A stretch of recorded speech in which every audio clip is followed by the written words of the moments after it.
Hi friends, today we see the philosophy of limited design. In the limited design method, the structure shall be designed to withstand safely all loads likely to act on it throughout its life. It shall not suffer total collapse under accidental loads such as from explosion or impact or due to consequences of human error to an extent beyond the local damage. The objective of the design is to achieve a structure that will remain fit for use during its life with acceptable target reliability. In other words, the probability of a limit state being reached during its lifetime should be very low. The acceptable limit of the safety and serviceability requirements before failure occurs is called a limit state. In general, the structure shall be designed on the basis of the most critical limit state and shall be checked for other limit state. Steel structures are to be designed and constructed to satisfy the design requirements with regards to stability, strength, serviceability, brittle fracture, fatigue, fire, and durability such that they meet the following reasons. They are remain the structure remain fit with adequate reliability and be able to sustain all actions or loads and other influences experienced during construction and use, have adequate durability under normal maintenance, and structures do not suffer overall damage or collapse under accidental events like explosions, vehicle impact, or due to consequences of human error to an extent beyond local damage. The potential for damage shall be limited or avoided by appropriate choice of one or more points, like avoiding or eliminating or reducing exposures to hazards which the structure is likely to sustain, choosing structural forms, layout, and details, and designing such that the structure has low sensitivity to hazardous conditions and the structure survives with only local damage even after serious damage to any one individual element by the hazard. Choosing suitable material, design and detailing procedure, construction specification and control procedure for shop fabrication and field construction as relevant to the particular type of structure.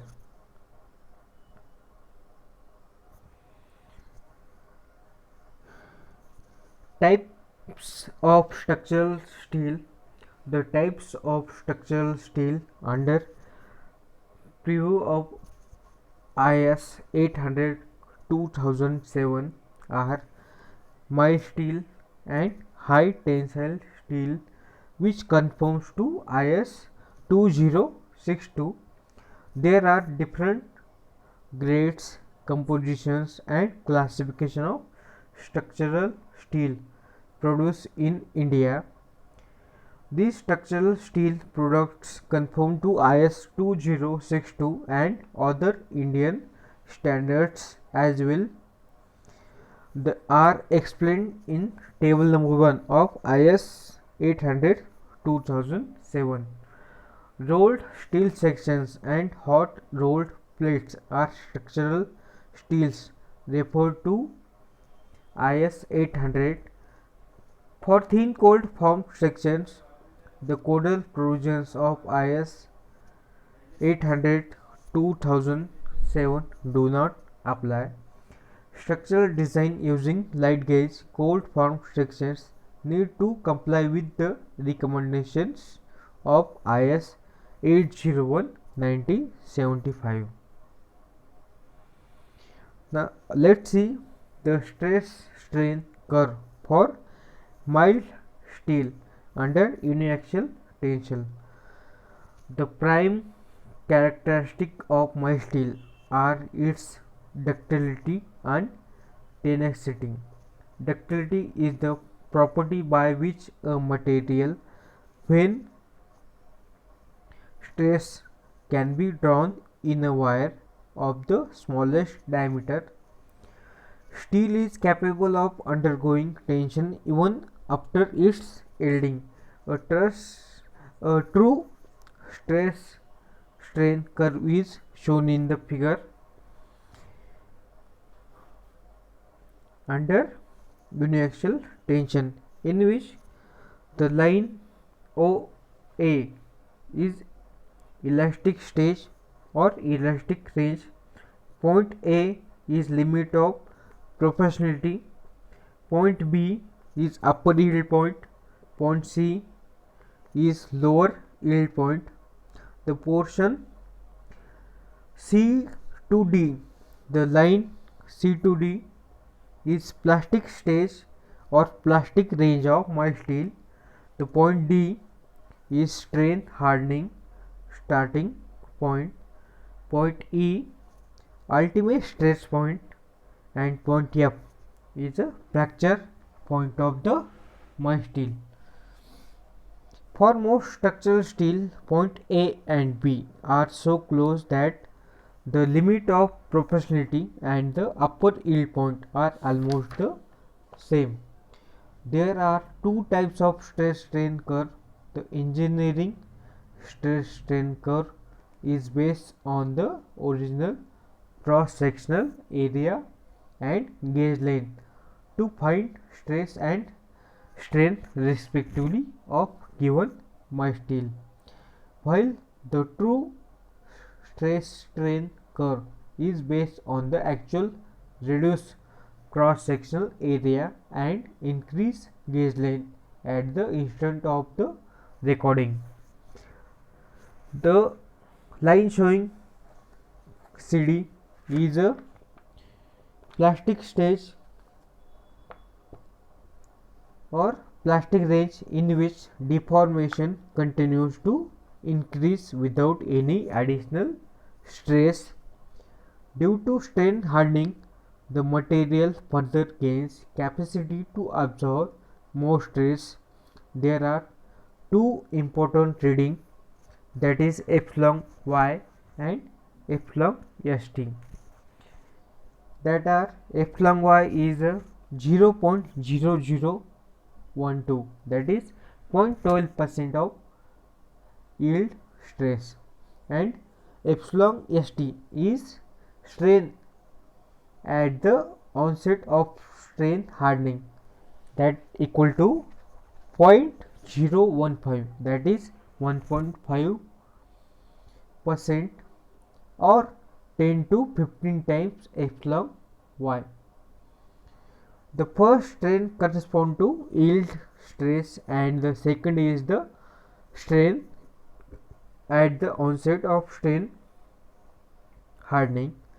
Correspondingly, there are two values of modulus of elasticity, one commonly known as modulus of elasticity EY, that is the ratio of stress and strain in the first linear part of curve OA, and the second at the onset of strain hardening, that is the slope of the tangent drawn at point D, that is EST, that is tangent modulus of steel at the onset of strain hardening, is equal to 6700 Newton per millimeter square. The value of EST is around 113 EY. The ultimate stress, that is Fu, is the tensile strength. The values accepted as the Fy, that is yield stress of the mild steel, is equal to 250 Newton per millimeter square. The ultimate stress, that is Fu, is equal to 410 Newton per millimeter square. Epsilon y, that is 0.12%.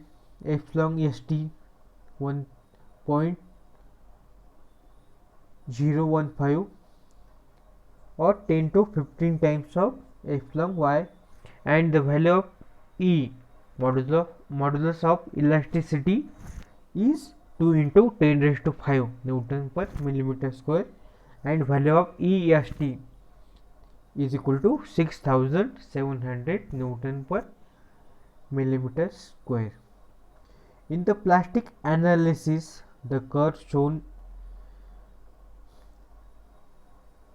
is modified, in which the proportional limit upper yield point and lower yield point are the same, and the horizontal line is approximately equal to the plastic range. This is a graph of stress to strain curve for mild steel under uniaxial loading. Now see why limit state design. There are different methods of design: working stress method and limit state method. We was first use working stress method, then according to IS 8000 2007 we are using limit state design method. In working stress method or allowable stress design was in use for many years in all leading countries. In this method, uncertainties such as correct estimation of load, possibility of occurrence of higher design loads, material imperfection, and geometrical imperfection in the structural member were taken into account in one single factor known as factor of safety. A particular section just reaching to yield stress at a maximum stress fiber is considered to be a benchmark for estimating the capacity of steel section. Structural members were not allowed to stress more than allowable stress to ensure perfect elasticity. Using the factor of safety, allowable stresses are specified with yield stress as a base. Different factor of safety were used to arrive allowable stresses for different types of stresses in structural members such as beam, column, tension member, base plate, and fasteners. Using estimated working service loads and their logical combinations, the sections are designed using working stress method. Check for serviceability was undertaken to limit elastic deformation under static loading and deformation during vibration under dynamic loading for working or service loads. The purpose of introducing limit state design is as the yielding of a critical fiber of a cross section is a measure to estimate the capacity of a structure in elastic condition. During process of yielding, the section of structure can sustain additional load till it turns into the fully plastic stage by yielding over the entire section. The section naturally resists more design action such as bending or axial force or any shear. This enhanced capacity at plastic stage is not taken into consideration in working stress method of design. This leads to uneconomical design. Second point is uncertainties in estimating of load, imperfection in material, imperfection in geometry of members, effects of residual stresses, etc. are considered in one factor, that are the factor of safety in working stress method. However, there are two distinct aspects to consider for such safety measures. One related to load and the other related to material. The safety factors which are used to limit state design are called partial safety factors and are arrived at on the basis of the theory of probabilistic variation and statistical data. Hence, the partial safety factors introduced in the limit state design are more rational compared to the factor of safety in the working stress method. The limit state method realizes more accurately the capacity of structural member at its fullest strength at collapse by yielding. This enhanced capacity is a real basis to arrive at the safe working loads. These are more compared to working stress method for the same size of section and material, and hence gives economy in design.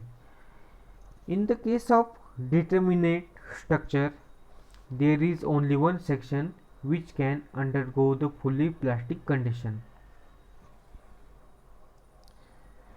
Then philosophy of limit state design. The currently released coded provision for general construction in steel, that are IS 800 2007, are based on limit state method. The use of ductility and the plasticity is the main theme of this approach. The structural steel components are relatively thin sections and are easy to buckle due to either axial compression, bending compression, or diagonal compression due to shear, or any combination of these. To safeguard the section for local or overall buckling and to attain its full strength, width, thickness ratios are prescribed for different elements of cross sections, in which we see first limit state of strength. Limit state is a condition beyond which a structure is no longer fit for its intended use.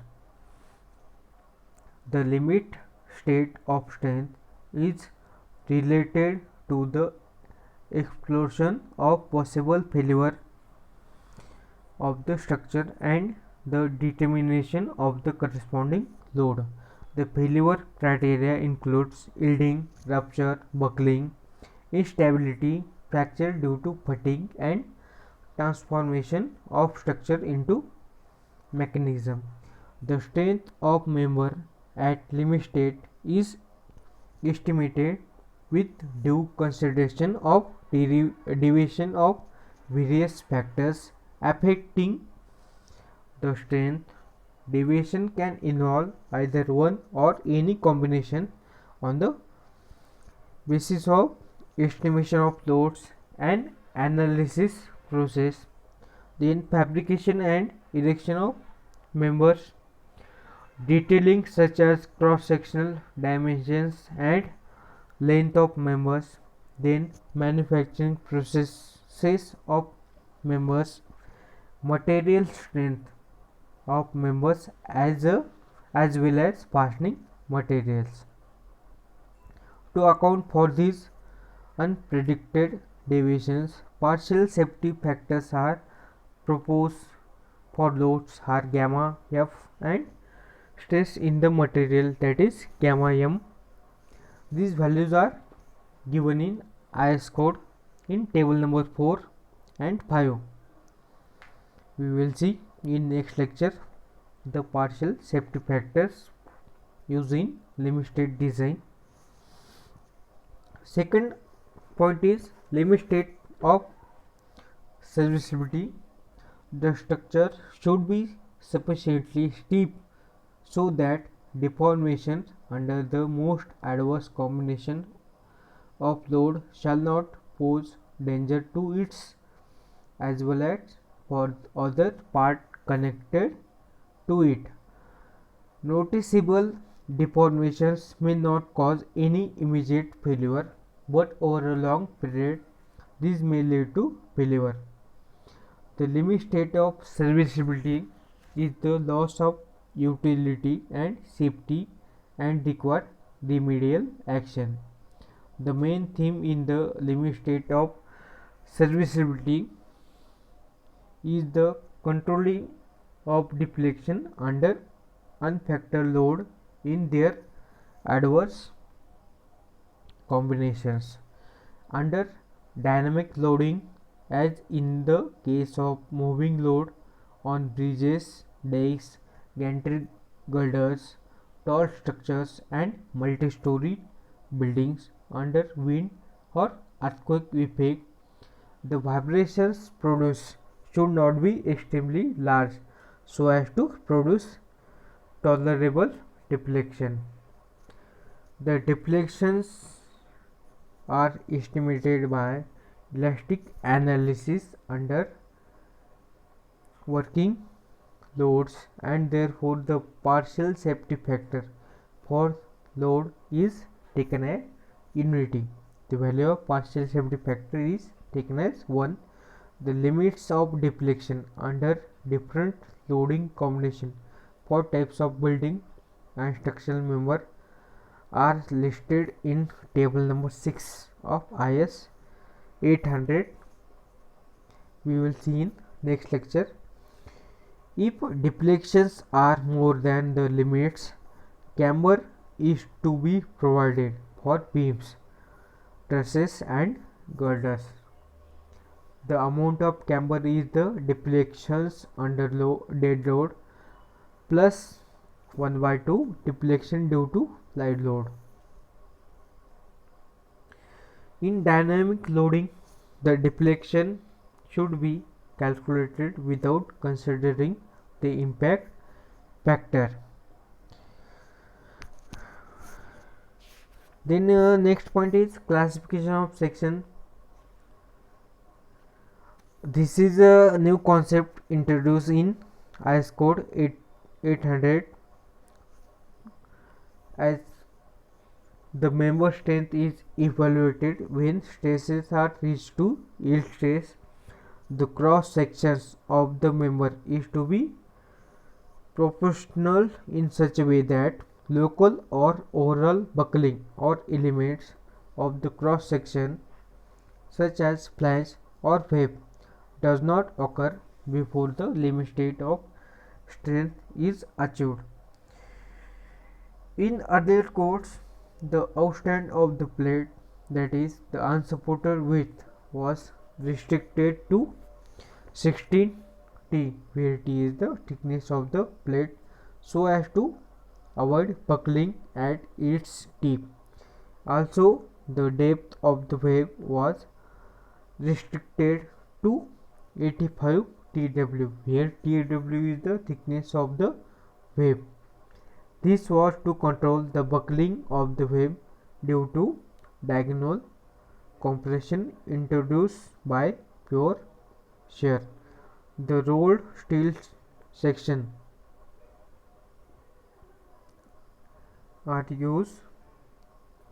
In addition to this, while performing plastic analysis for flexural members, the member should be capable of forming plastic hinge with sufficient rotation capacity without any local buckling.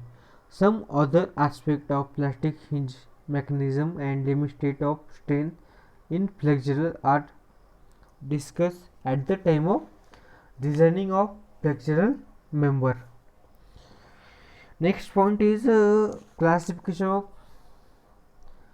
cross sections. These are the new provision included in IS 800 2007. The plate element of cross section may buckle locally due to compressive stresses.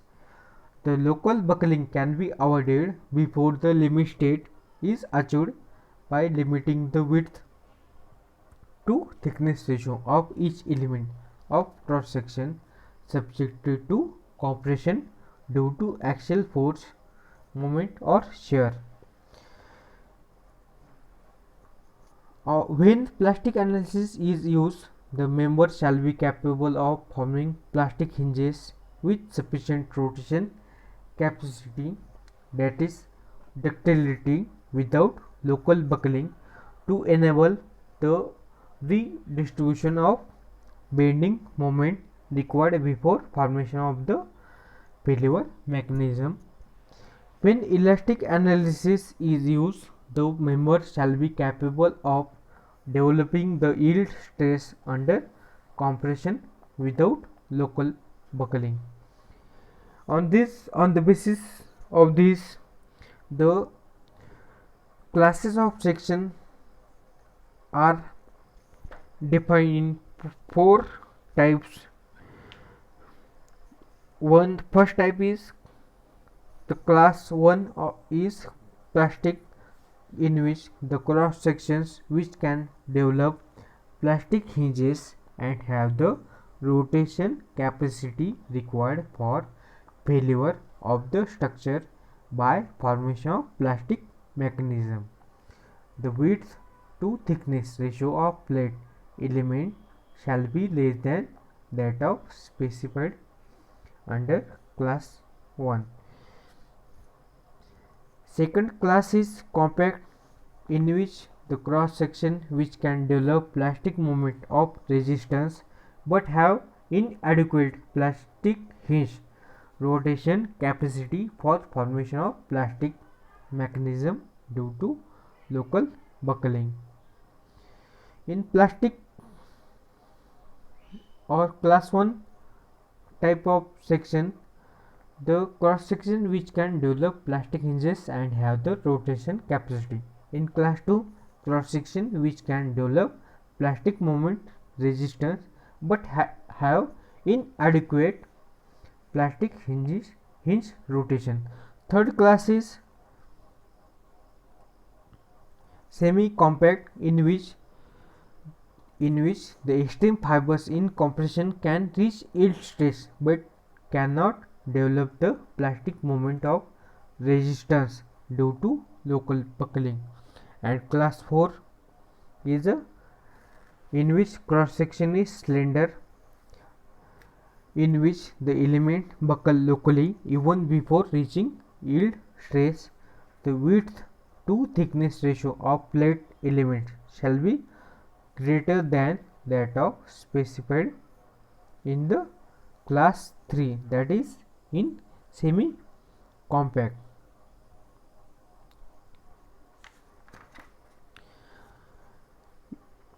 In figure, the section produces uniform stress Fy in both bending compression and bending tension. For each class of section according cross section, the moment of resistance due to stress distribution is taken as MP. The yielding of section no longer resist further load. Two parts of the member on either side of this section rotate about the neutral axis of the yielded section and collapse occurs. Adequate rotation capacity is indicated by the horizontal part of the graph. For plastic section, A compact section develops a plastic moment of resistance, but because of local buckling, it has inadequate rotation capacity. Semi-compact section is not able to develop a plastic moment of resistance. Extreme stresses can reach up to the yield stress value, but the total section is not yielded fully due to local buckling. A slender section is not able to develop even yield stress at extreme fiber because of local buckling. Such sections should be avoided. If used, then its effective cross section area should be considered in finding the design strength, ignoring the excess width of elements in compression beyond the limit prescribed for a semi-compact. It is recommended that the section used in the design will be plastic, compact or semi-compact. Slender type of cross section is not be used in any kind of construction or design. We will see in next lecture how to identify the sections. Thank you.